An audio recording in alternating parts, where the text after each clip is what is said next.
Halo, selamat malam semua.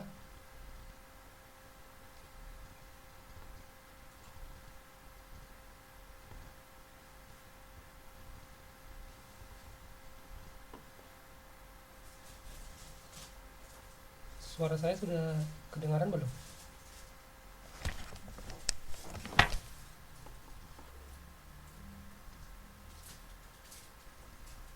Tes, satu, satu. Suara saya sudah kedengaran belum?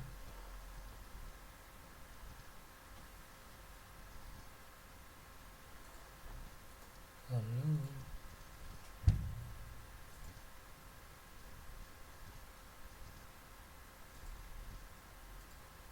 Suara saya sudah kedengaran?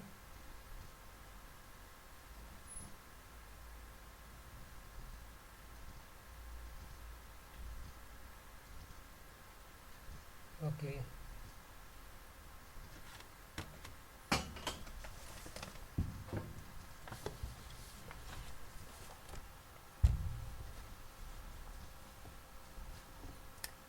Oke, saya ulangi. Selamat malam semuanya. Karena waktu kita untuk seni dan budaya hanya 45 menit, jadi kita mulai saja ya. Waktunya yang diberikan kita sedikit. Hmm, kita ini ada berapa orang ya? Semuanya jumlahnya berapa?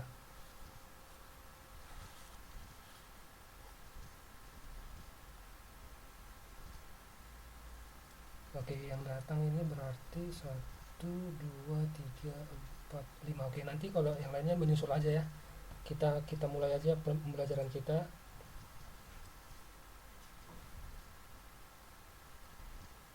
Oke, nah pada malam hari ini kita akan mempelajari seni dan budaya. Untuk hari ini kita membahas topik tentang karya seni rupa.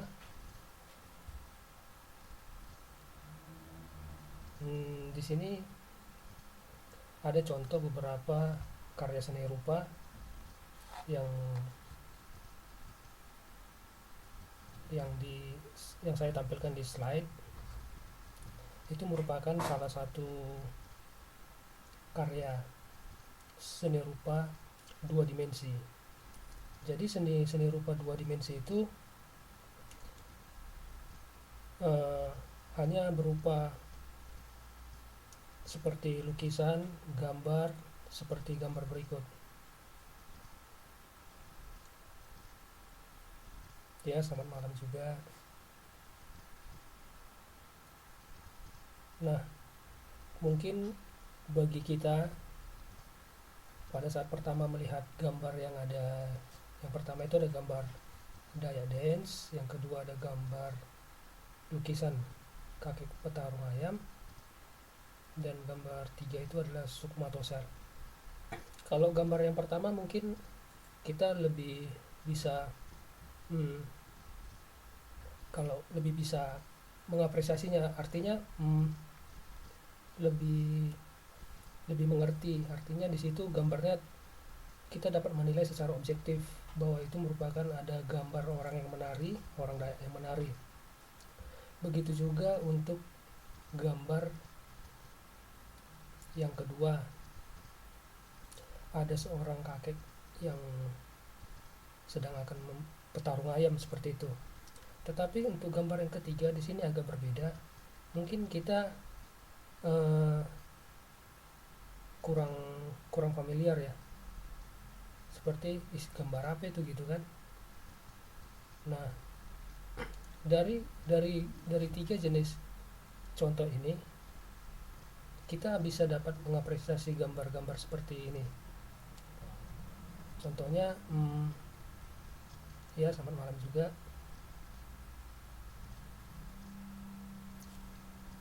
Contohnya kita melihat dari sudut pandang yang berbeda. Kemungkinan kalau bagi saya, mungkin saya melihatnya, oh gambar yang nomor 3 itu lebih bagus. Mungkin teman-teman sekalian menganggap, oh gambar nomor 1 lebih bagus. ada juga yang menganggap nomor 2 lebih bagus. Nah, di situ berarti itu di dalam setiap orang itu memiliki sudut pandang yang berbeda terhadap penilaian suatu karya seni. Nah, itulah disebut dengan apresiasi karya seni. Sampai di sini ada yang mau ditanyakan tentang apresiasi karya seni?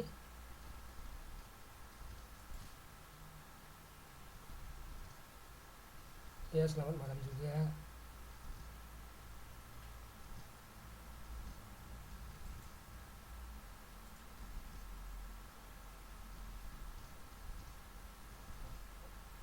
Oke, nggak ada yang mau ditanya?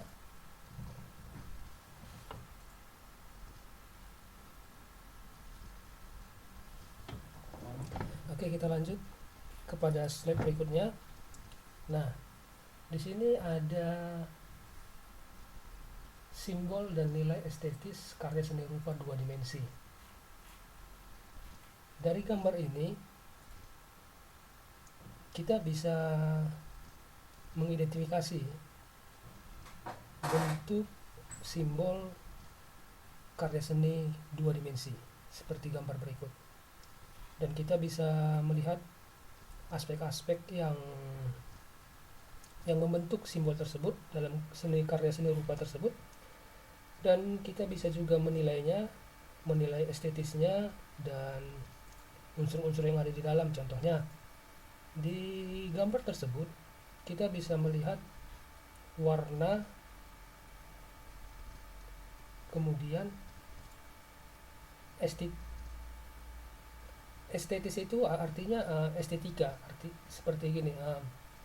Kita bisa melihat apa sih yang bisa kita ambil dari dari gambar tersebut gitu.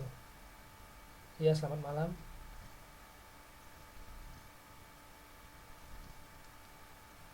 Nah, jadi mungkin setiap orang berbeda.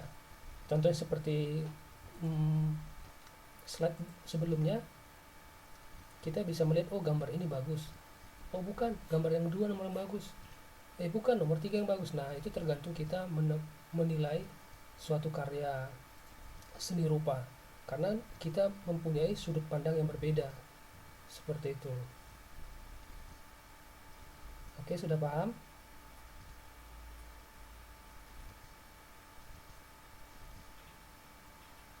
Nah, di gambar ini kita bisa melihat bagian-bagian.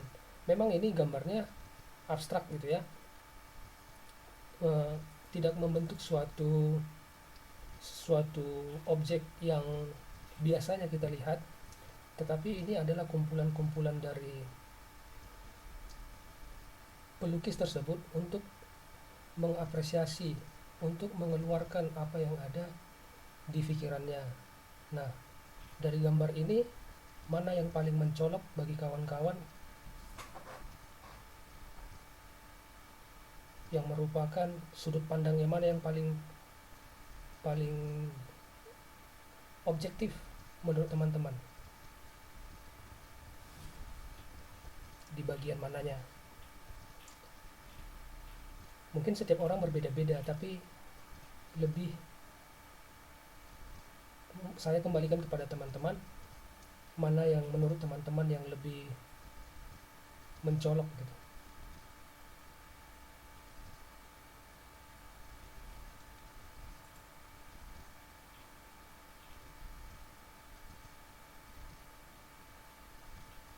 Ada yang mau bisa mengasihkan jawabannya? Contohnya gini, ketika saya melihat gambar ini, saya lebih cenderung melihat segitiga yang di belakang, itu ada warna kuning dan warna merah. Nah, mungkin setiap orang kan berbeda tuh. Nah, ya benar, ada yang segitiga warna merah.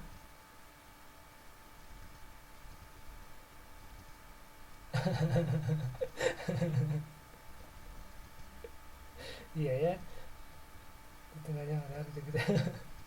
Masih ada ya lukisan seperti ya, mungkin sekarang masih melukis seperti itu ya, gambar ada gunung, ada matahari, ada sawah, ada apa lagi, ada aja.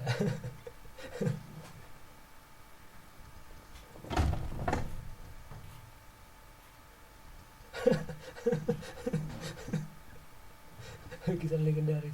Ya, ya, ya, ya. Yang udah digambar ya, tentu-tentu ya. Terus pada saat sekarang ini sering nggak teman-teman sekalian melihat lukisan-lukisan, gambar atau karya-karya seni seperti apa namanya, poster atau apa gitu? Ada yang pernah melihat?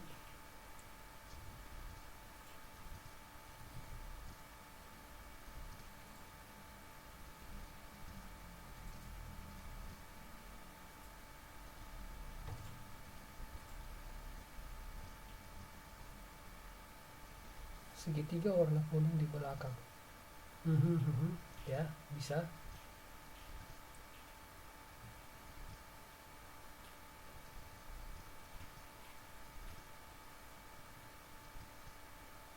Teman-teman ada yang pernah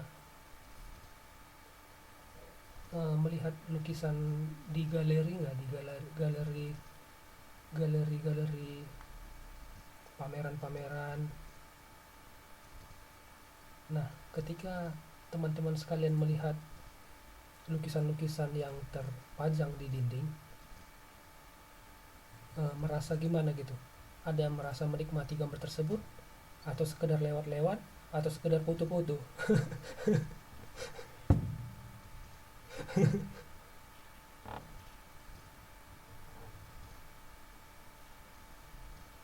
Oh, ada yang kagum ya?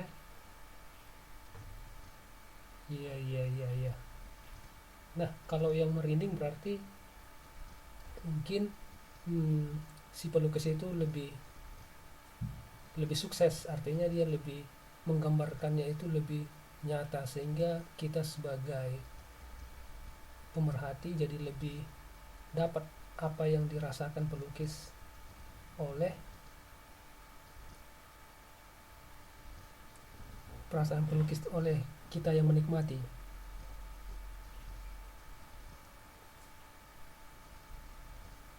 lukisan lukisan di tembok taman. Iya, berarti teman-teman semua sudah bisa ya, artinya sudah tahu apa itu lukisannya, karena lukisan ini adalah merupakan karya seni rupa dua dimensi.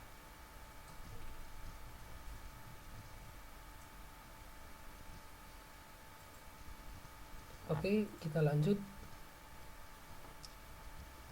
ke slide berikutnya. Nah, ini ada alat-alat. Ketika teman-teman melihat sebuah lukisan, tentunya teman-teman akan berpikir, ini lebih ini terbuat dari apa ya, kok bisa menarik dan colorful dan menampilkan sesuatu arti di dalam lukisan tersebut. Nah, tentunya kita akan berpikir, kita akan searching di internet, gimana sih. Nah, ini salah satunya medium alat bahan yang digunakan dalam sebuah lukisan, yaitu kanvas, cat, pensil, dan lain-lain. Ada juga eh, alat atau bahan atau teknik yang digunakan untuk melukis. Pernah saya lihat di suatu video mereka melukis menggunakan api, contohnya ada asap-asap dari api, dan kemudian ada melukis menggunakan apa namanya, abu dari pembakaran seperti itu. Kalau teman-teman ada nggak melihat sesuatu lukisan atau karya seni yang dibuat sangat tidak tidak biasanya gitu, artinya jarang orang membuat seperti itu?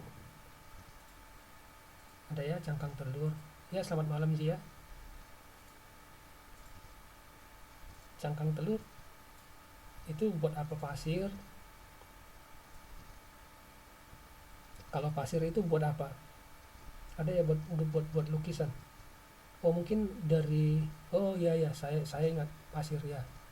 Itu kayaknya seperti yang digambar bisa dihilang-hilangkan gitu ya, bisa dihapus, dibuat lagi seperti itu ya, pasir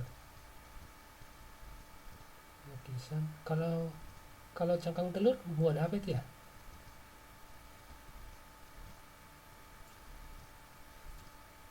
Oh, lukisan.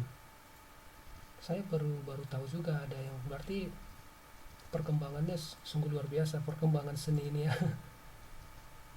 Oke, ya, ya, ya. Dan ini ada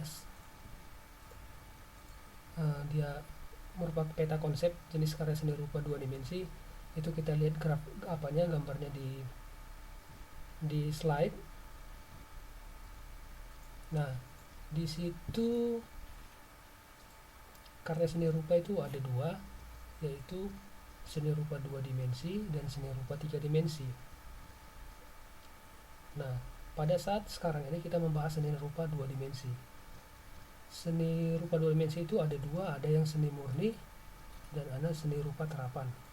Kalau yang seni murni itu drawing, relief, seni lukis, seni grafis. Kalau seni rupa terapan itu ada kriya dan desain. Kalau kriya itu batik, anyam, sama kriya sungging. Kalau desain itu lebih ke apa ya? Ke layoutnya atau cenderung dikerjakan oleh untuk zaman sekarang ini lebih dikerjakan oleh komputer ya, karena lebih fleksibel gitu. Ya, selamat malam juga Hartanti. Nah, ini merupakan peta konsepnya. Jadi kita bisa dapat membedakan seni rupa dua dimensi itu yaitu seni murni dan seni rupa terapan. Nah, ada pembagian-pembagiannya. Pembagian-pembagiannya itu seperti gambar, seperti konsep grafik berikut, diagram berikut. Nah, dari diagram ini kita bisa melihat, oh, batik itu termasuk seni rupa kriya. Nah, jadi di sini kita bisa lebih mengklasifikasikan. Makanya itu bisa seni rupa ini sangat banyak jenis-jenisnya. Mungkin di masa depan mungkin akan bertambah lagi karena ini seni ini sifatnya itu dinamis, terus berkembang gitu. Oke, kita lanjut ya.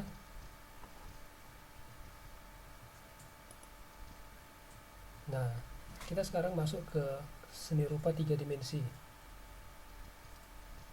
Seni rupa tiga dimensi ini contohnya ini seperti gambar ini. Itu gambar yang pertama itu siapa yang tahu itu simbol apa? Simbol dari daerah mana?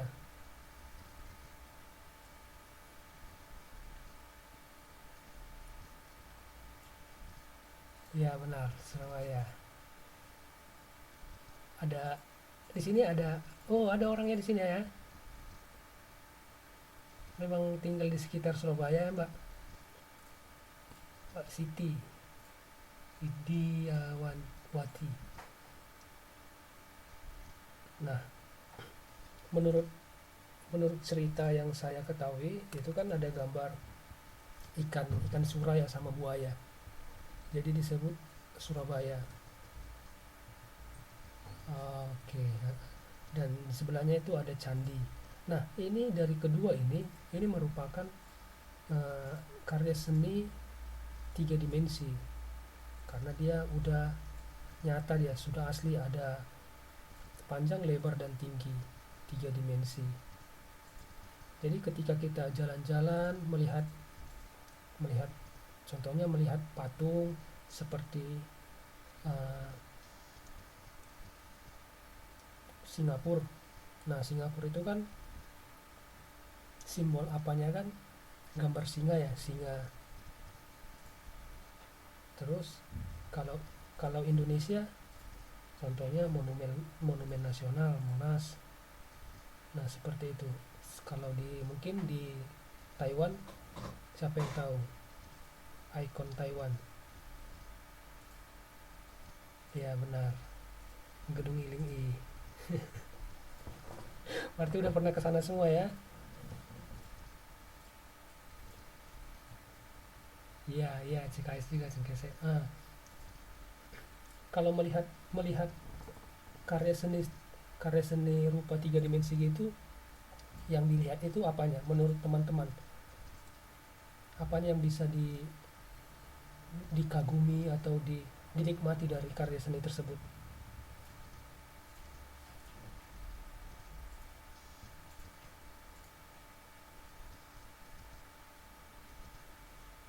Ya, bentuknya. Ada yang lain yang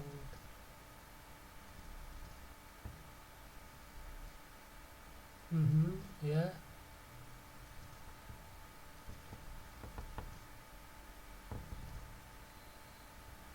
ya sejarahnya, ya. Ada yang lain teman-teman?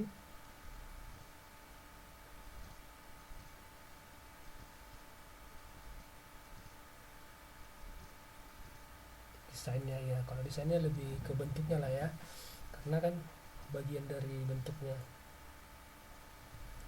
Ya, selamat malam juga. Nah, dari gambar, dari karya seni seni rupa tiga dimensi tersebut, kita kan cenderung menilainya, dan kita hmm, mungkin bisa mengidentifikasi atau mengetahui, contohnya ini bahannya terbuat dari apa ya, kan gitu kan. Kita kan terkadang kita bertanya-tanya di dalam hati, ini bahannya terbuat dari apa ya, siapa yang mengerjakannya ya, seperti itu. Terus hmm, unsur-unsur unsur-unsur seni rupa apa aja yang berkolaborasi dengan apa ya, kok bisa begini bentuknya, tentu kita bertanya-tanya. Nah, kemungkinan kita akan mencari tahunya biasanya di setiap karya seni rupa tiga dimensi ada biasanya hmm, sebuah dibilang sebuah informasi, atau informasi di bawahnya seperti tulisan-tulisan, dengan di situ nanti dijelaskan biasanya kapan kapan dibuat, terus sejarah-sejarahnya, dan kisah-kisahnya, seperti itu.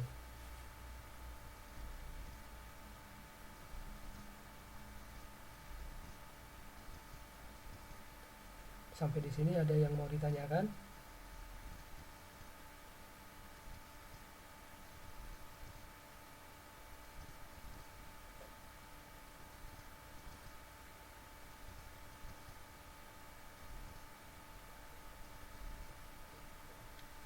Gak ada ya?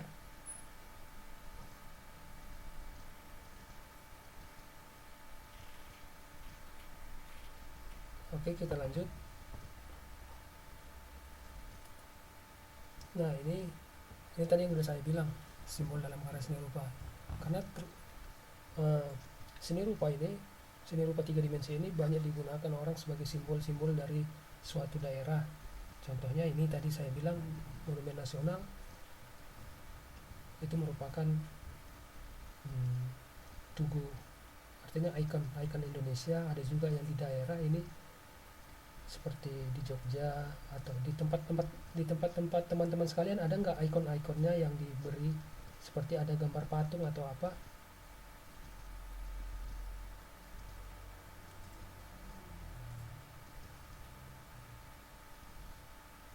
Ada ya?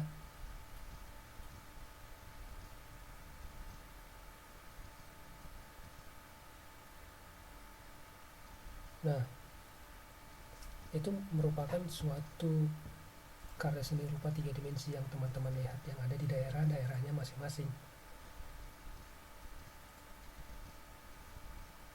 Nah, di dalam eh, simbol-simbol ini tentunya akan ada suatu arti atau kisah atau sejarahnya, karena biasanya itu dibuat, simbol dari karya seni rupa tiga dimensi ini berdasarkan dari kerja keras, biasanya kerja keras, semangat juang, atau yang menunjukkan kekhasan dari daerah tersebut.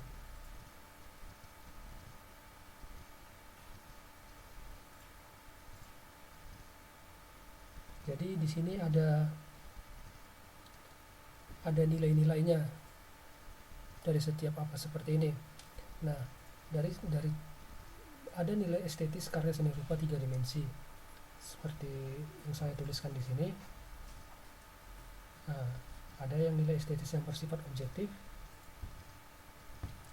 Nilai yang bersifat objektif itu adalah ketika kita memandang keindahan sebuah karya seni rupa berdasarkan keselarasan dalam pemilihan dan penataan unsur-unsur visualnya. Nah, keselarasan atau keharmonisan ini dapat dikatakan sebagai salah satu nilai estetis yang dimiliki oleh sebuah karya seni rupa. Nah, dengan kata lain ini, nilai estetis sebuah karya seni rupa berada pada karya seni itu sendiri. Nilai ini cenderung bersifat universal, seperti itu. Nah, kalau ditinjau dari nilai estetis yang bersifat subjektif, keindahannya itu tidak pada unsur-unsur fisik yang diserap oleh mata secara visual, tetapi ditentukan oleh selera penikmatnya atau orang yang melihatnya. Nah, ini yang saya bilang tadi, setiap orang mungkin berbeda-beda menilai suatu objek. Sebagai contohnya itu ketika kita diperlihatkan kepada sebuah karya seni lukis atau seni patung, kita mungkin dapat menemukan nilai estetis dari penataan unsur rupa pada karya tersebut, walaupun dengan sudut penilaian yang berbeda-beda. Seperti itu. Ya, selamat malam juga. Jadi setiap karya seni rupa 3 dimensi itu mempunyai nilai-nilai yang estetis yang bersifat objektif dan subjektif. Ada yang mau ditanyakan?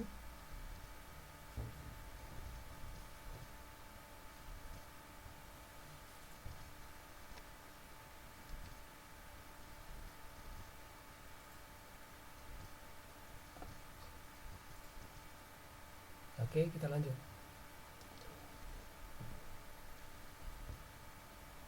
Ya, kaligrafi juga termasuk seni.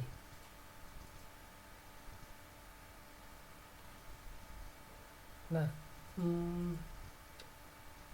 sebelumnya ini sudah pernah nggak saya masuk ke kelasnya sebelumnya?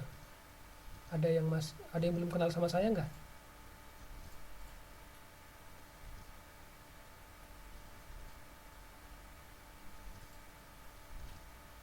Oh, oke. Banyak belum kenal ya. Oh, nah, oke. Nama saya Robert Manolang. Saya dari Silong. Mungkin ada sebagian orang yang kenal ya, sebagian teman-teman yang kenal. Ya. Nah, ya, saya dari Kilung.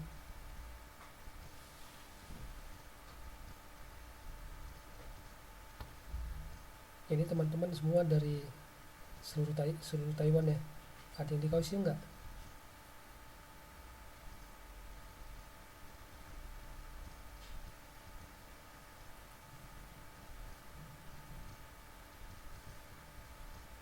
Jauh.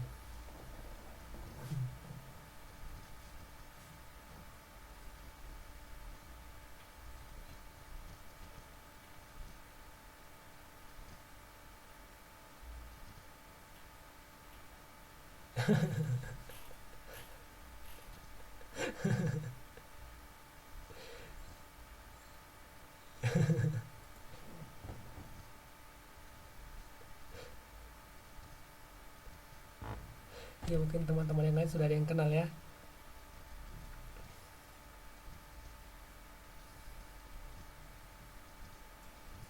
Eka kayaknya sudah kenal.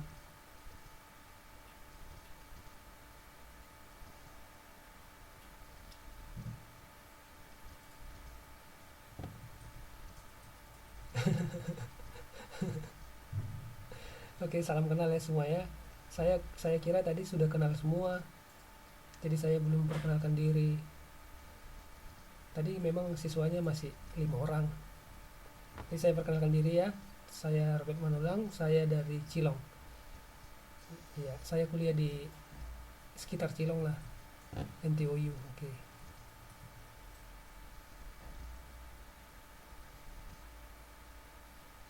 Oke, oke. Oke, udah bisa kita lanjut lagi.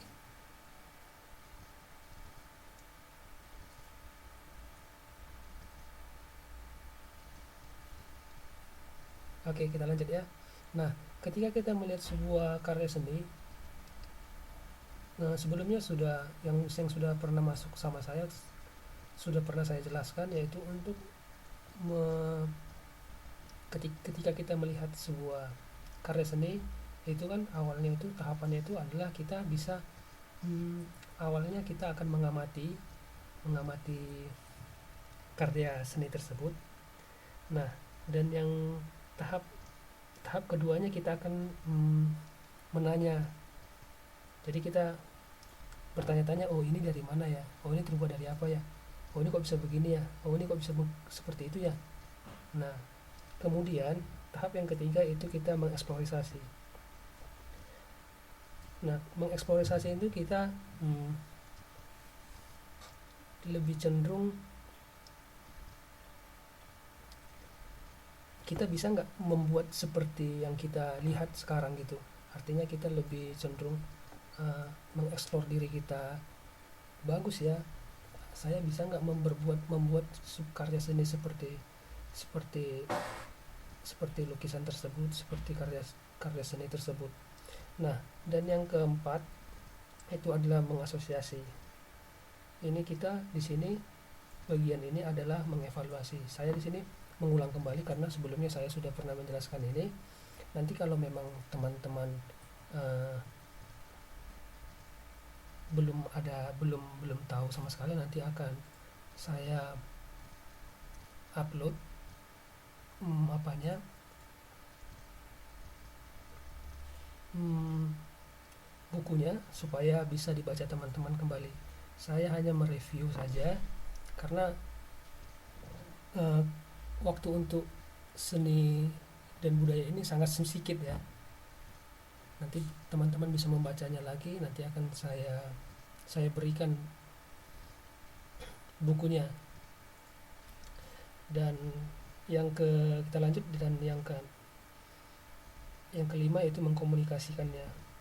Ini kita bisa mengumpulkan dan menyimpulkan informasi yang kita peroleh, dan kita bisa lebih mempertanggungjawabkan apa yang telah kita buat. Artinya setelah kita melakukan, menciptakan sebuah karya seni, nah di sini kita lebih bisa menyampaikan informasi-informasi atau nilai-nilai estetis yang ada di karya seni tersebut. Seperti itu. Ya, modul PDF nanti akan saya beri. Yap.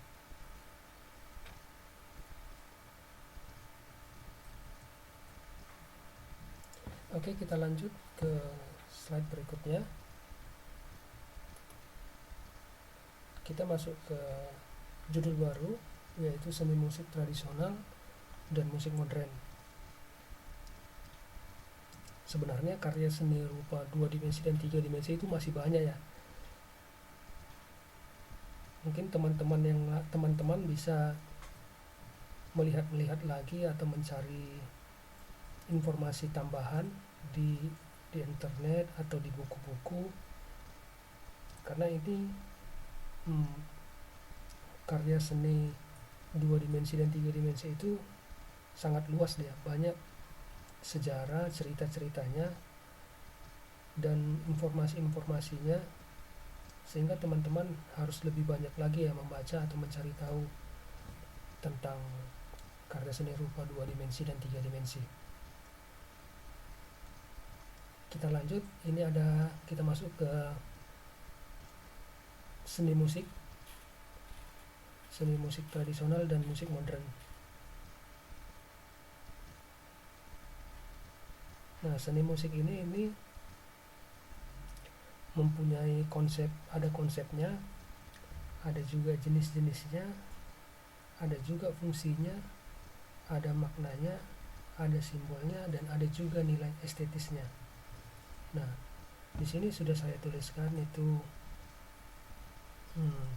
pengertiannya. Musik tradisional seperti yang ada di slide kita, itu adalah musik yang dipengaruhi oleh adat, tradisi, dan budaya masyarakat tertentu. Ada yang bisa memberi contoh musik tradisionalnya, karena kan kita kan berbeda-beda adat, tradisi, dan budaya. Ada yang bisa memberikan contoh judul lagu dari budayanya masing-masing.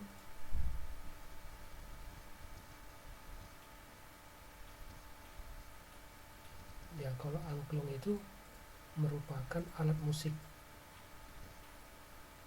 Yang saya maksudkan artinya ke judul lagu lah, judul lagu contohnya lagu Jawa itu apa yang paling populer.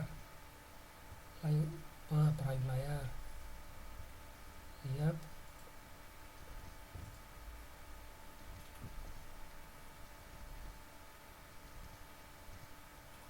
lir ilir, ya. Lir ilir itu dari daerah mana ya?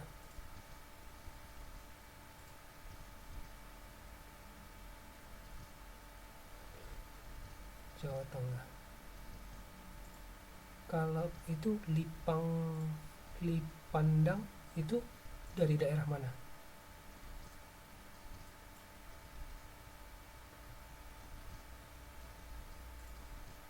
Oh, Lampung.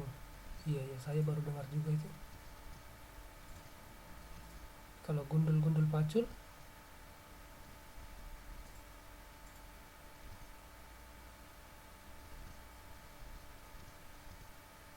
Jawa. Jawa. Jawa. Hah? Jawa Timur atau Jawa Tengah?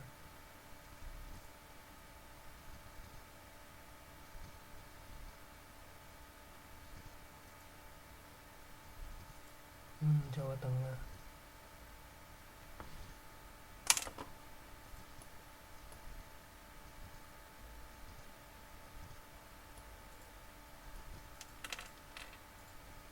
Untuk teman-teman yang lain,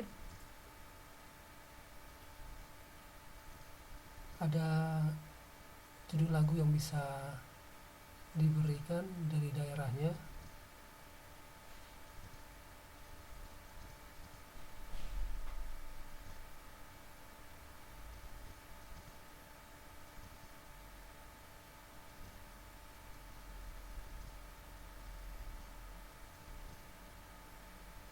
Yang berasal dari Jawa Barat.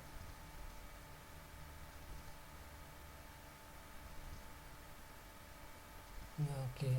Paling tidak teman-teman masih mengingat budayanya dengan mengingat lagu ini, berarti teman-teman uh,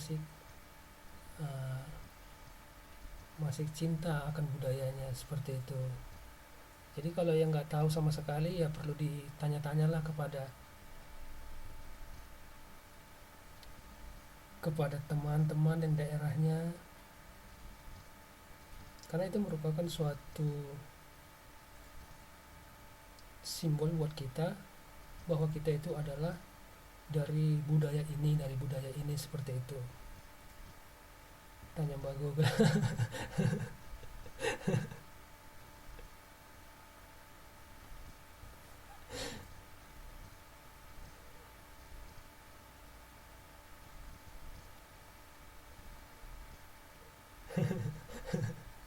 Iya ya, dia lebih tahu ya. Ya, kemungkinan dia lebih lama di sana mungkin, jadi dia lebih banyak tahu. Nah, kita masuk ke musik modern. Nah, musik modern ini dikenal juga sebagai sebutan kreasi baru. Musik ini dari musik tradisional dan musik klasik yang dikemas dari hasil sebuah kreasi dari bentuk aslinya. Nah, ini cenderung lebih ke arah lebih modern,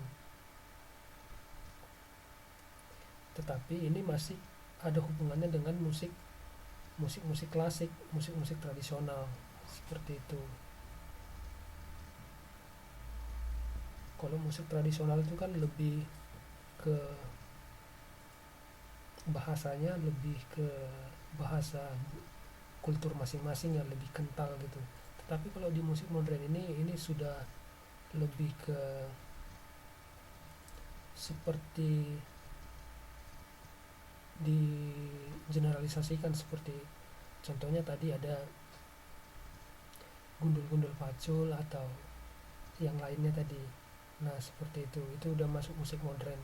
Kalau musik tradisional ini musik dahulu yang masih menggunakan bahasa-bahasa yang bahasa-bahasa suku, tradisi dan budaya seperti itu. Kalau di Papua seperti Yanko Rambe Yamko itu juga itu masih musik tradisional ya, karena menggunakan bahasa tradisional.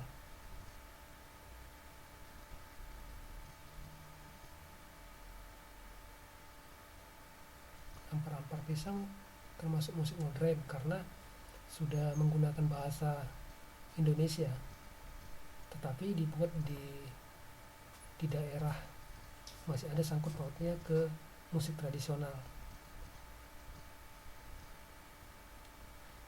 Ampar-ampar pisang itu bahasa Banjar ya.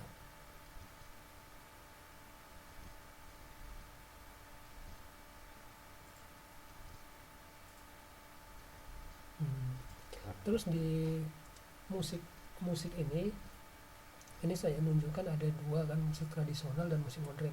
Ada juga seperti kita harus tahu juga ada musik klasik dan musik kontemporer.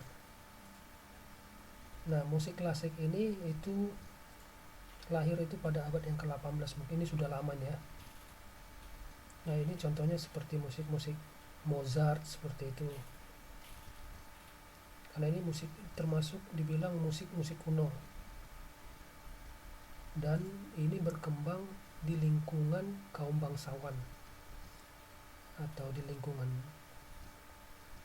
istana atau keraton, karena dia lebih memiliki sifat yang mempertahankan nilai-nilai dan norma yang sangat kuat. Itulah arti musik klasik. Dan berikutnya ada itu musik kontemporer. Musik kontemporer ini adalah musik yang di Indonesia yang tidak berkaitan dengan tradisi sama sekali. Nah inilah musik yang seperti musik-musik kita dengar sehari-hari. Karena ini kriteria dari musik ini ketidakbiasaan atau suatu bayangan atau kebebasan sepenuhnya, atau ini dianggap sebagai salah satu gaya tertentu yang diartikan sebagai suatu sikap menggarap di ujung perkembangan seni yang digeluti.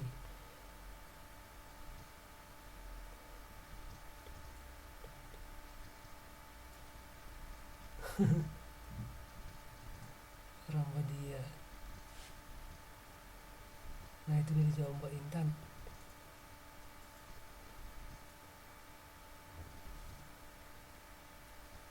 Oke, dari musik tradisional dan musik modern ini ada yang mau ditanyakan?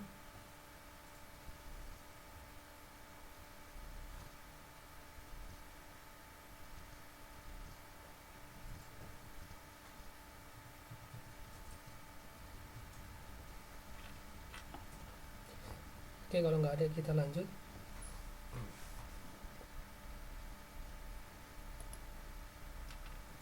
Nah, ini adalah contoh pembelajaran musik. Ini ada guru yang ngajari siswanya, dan kedua itu ada anak-anak yang sedang perform main alat angklung. Ya. Nah, fungsi alat musik ini itu ada 3, melodis, harmoni, dan ritmis. Melodi itu ada yang tahu, ada yang melodi, alat musik melodi. Melodi itu alat musik yang hanya melodinya saja. Jadi contoh orang yang bernyanyi tanpa diiringi alat musik. Dan alat musik, contoh alat musik melodi itu contohnya seperti seruling, itu merupakan hanya melodinya saja. Tetapi kalau dinamakan fungsi alat musik sebagai harmoni, itu merupakan suatu gabungan, ada gabungan dari beberapa alat musik melodi. Jadi dia disebut sebagai harmoni.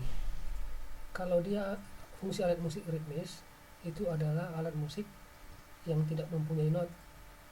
Contohnya drum, gendang yang dipukul-pukul seperti itu adalah ritmis karena tidak mempunyai not, hanya mengeluarkan suara saja. Itulah jenis-jenis dan fungsi alat musik. Nah, alat musik ini juga mempunyai fungsi musik juga kita ketahui ada yang untuk sebagai hiburan, ada sarana upacara, pertunjukan, media komunikasi, media ekspresi, dan lain-lain. Oke, kita lanjut. Nah, ini konsep seni musik. Nah, seni musik itu ini pembagiannya ada musik vokal dan musik instrumen. Dan dari kedua ini ada namanya dibagi lagi jadi internasional, nasional, dan lokal. Dan dalam ini juga dibagi lagi tradisional, klasik, modern, kontemporer. Nah, ini tadi sudah kita bahas itu kontemporer apa, klasik, modern, dan tradisional. Itu ada merupakan suatu bagian dari jenis seni musik seperti itu. Nah, ada yang mau ditanyakan teman-teman?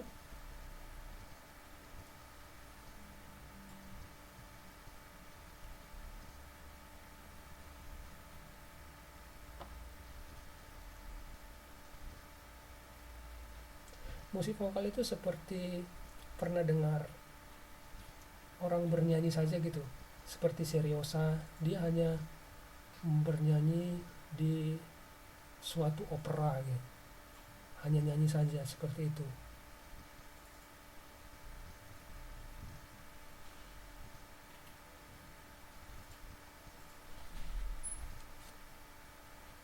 Ada yang mau ditanyakan lagi?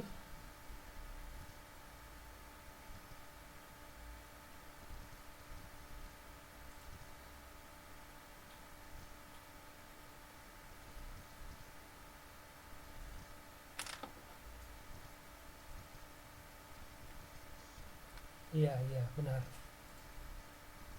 lebih ke vokal.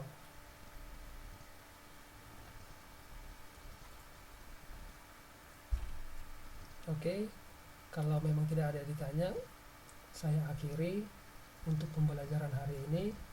Terima kasih atas kehadirannya buat teman-teman sekalian, dan selamat malam dan selamat beraktivitas kembali. See you next month. Terima kasih.